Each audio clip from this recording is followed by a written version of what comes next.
Welcome back to Trade Talks. I'm your host, Jill Malandrino, Global Markets Reporter at Nasdaq. Joining me at MarketSite is Andrew Eisen. He's the Managing Director of Enterprise Data Management over at IHS Markit.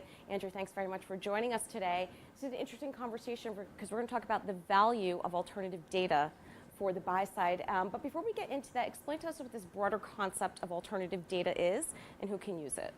Thanks for having me today. And it's really interesting when you think about alternative data. When we look at financial data, we typically think of pricing, reference data, maybe some first or second order derivative data on top of that, like volumes or stochastics, simple moving averages. When you talk about alternative data, it's really about non-traditional sources of information that could possibly be embedded into an investment thesis.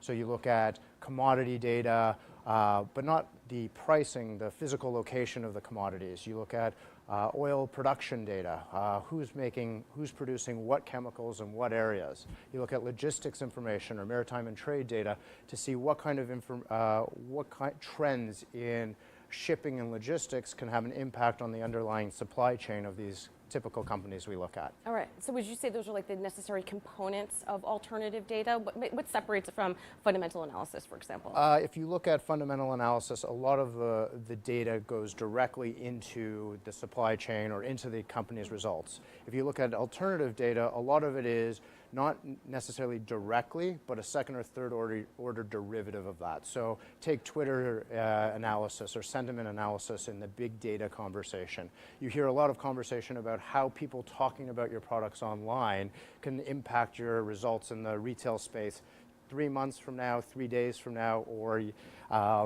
3 minutes from now. So how do you get a grasp on those type of data sets to build out an investment thesis in real time so you can make your decisions? And that was my next question. What do you do with all of this data to either go long or go short a stock? Well, the first is you have to capture it. So identifying sources of data is a huge effort that a lot of companies are looking at, because if you look across the hedge funds and the investment managers we deal with, I've worked with firms that deal with thousands of different data providers to help understand and incorporate that data into a larger architecture. Then you have to have the technology and the tools to kind of piece it all together so you understand the relationships between that data. And then you have to put the analytical tools on top of that so you can actually ask questions of the data.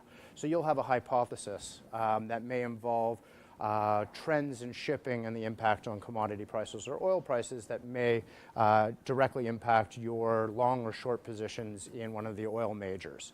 So how do you then test that hypothesis using 5 or 10 years of back data to understand if the weather patterns in the Gulf of Mexico will impact the delivery schedule of the tankers of crude tankers 3 weeks from now? And how does that affect prices? So what's IHS Markit's opinion on data? Are we at the pinnacle of it, or are we just in the beginning phases, say first inning of everything that we can do with data? There's just so much out there. And it's growing at about 60% per year. If there were some studies done that we've incorporated that look at compound annual growth rates of data volumes alone. And if you think about that, that means you need twice the infrastructure and twice the volume and twice the processing power every 18 months. So if you look at content, IHS Markit, we believe content is king. You look at Netflix, you look at Amazon, we're hearing this trend of everybody creating unique concept to drive the value that they provide their end customers. And we've done a very good job with that merger of Markit and IHS to put together a really strong and interesting content base that you can then incorporate to build investment thesis.